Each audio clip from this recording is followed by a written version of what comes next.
பெண்களுக்கு முதல் முறையாக சொத்திலே குடும்ப அன்செஸ்ட்ரல் ப்ராப்பர்ட்டியில வந்து பெண்களுக்கு வந்து ப்ராப்பர்ட்டி ரைட்ஸ். இது சாதாரண விஷயம் கிடையாது.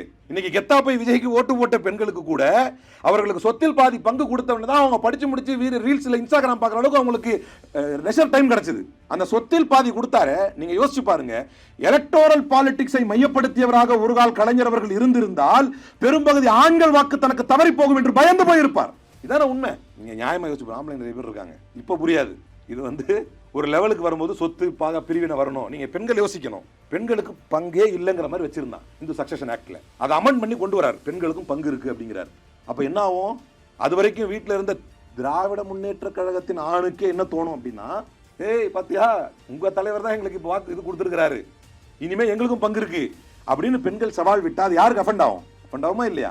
நியாயமானவங்களுக்கு ஆகாது. ஆனால் யதார்த்த சமூகத்தை சொல்கிறேன். ஆனால் எலக்டோரல் பாலிடிக்ஸை டார்கெட் பண்ணாம, ஏன்னா தன்னோடு களமாடக்கூடியதில் பெண்களை விட அதிக ஆண்கள் தான் இருப்பாங்க, யதார்த்தம் அதுதான். ஆனால் தனக்கு ஆதரவு இல்லாவிட்டாலும் பரவாயில்லை, ஆண் சமூகம் தன்னை எதிர்த்தாலும் பரவாயில்லை. ஒரு பக்கம் தேர்தலுக்காக மையப்படுத்தக்கூடிய நரேந்திர மோடி போன்றவர்கள், இன்னொரு பக்கம் நாம் எப்படிப்பட்ட தலைவர்களை பார்க்கிறோம் என்றால், even if it affects our electoral rolls in the electoral politics, we will stand for right what is right. எது சரியோ அதன் பக்கம் நிற்க வேண்டும் என்கின்ற ஒரு கொள்கை தலைவரைத்தான் நாம் பேச வருகிறோம். அதை பேச வேண்டிய காலகட்டமும் சூழலும் நான் உங்களுக்கு சொன்ன ஆரம்பத்தில், நீங்க இங்க பேசக்கூடிய செய்தியை பெண்களுக்காக முதன்முறையில் சொத்துரிமை தந்தவர் முத்தமிழறிஞர் கலைஞர் தான் என்பதை பேசு பொருள் மட்டுமல்ல, அது ஒரு புரட்சி பொருள் மட்டுமல்ல, அது குடும்பத்தினர் மட்டும் மத்தியிலே பேசக்கூடிய ஒரு பொருளாக மாற வேண்டும், விவாதிக்கப்படக்கூடிய ஒரு பொருளாக மாற வேண்டும். அதை கொண்டு போய் நீங்க பேசணும். இங்க புதிதாக கேட்டவர் இருக்கலாம், ஏற்கனவே கேட்டவர் இருக்கலாம், ஆனால் எப்பேற்பட்ட சூழ்நிலையில் அது தரப்பட்டது.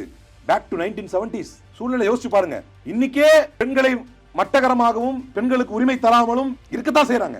அப்படிப்பட்ட ஒரு காலகட்டத்தில் இன்னைக்கே இருக்கும்போது 1970களில் இருந்த காலச்சூழலில் சமூகத்தில் பெண்களுக்கான சொத்துரிமையை சட்டமாக்கி நிலைநிறுத்தி காட்டி அதை நடைமுறைப்படுத்தியதுடைய விளைவுதான் இன்றைக்கு இத்தனை பெண்கள், அதையும் அதே டிராவிடியன் மாடல் கவர்னன்ஸில் தான் இந்தியா முழுக்க பணிக்கு செல்லக்கூடிய பெண்களுடைய எண்ணிக்கை 34 என்றால் தமிழ்நாட்டில் மட்டும் அதனுடைய ஆவரேஜ் 42 வைத்திருக்கக்கூடிய டிராவிடியன் மாடல் கவர்னன்ஸ் சாதித்ததற்கு காரணம்.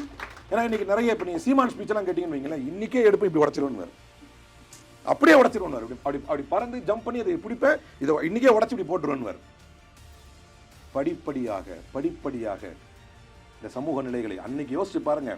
70sல பெண்களுக்கு சொத்துரிமை இல்லை என்றால் கரெக்டா சொல்லணும், இன்னைக்கு விஜய் சிஎம் இல்லை.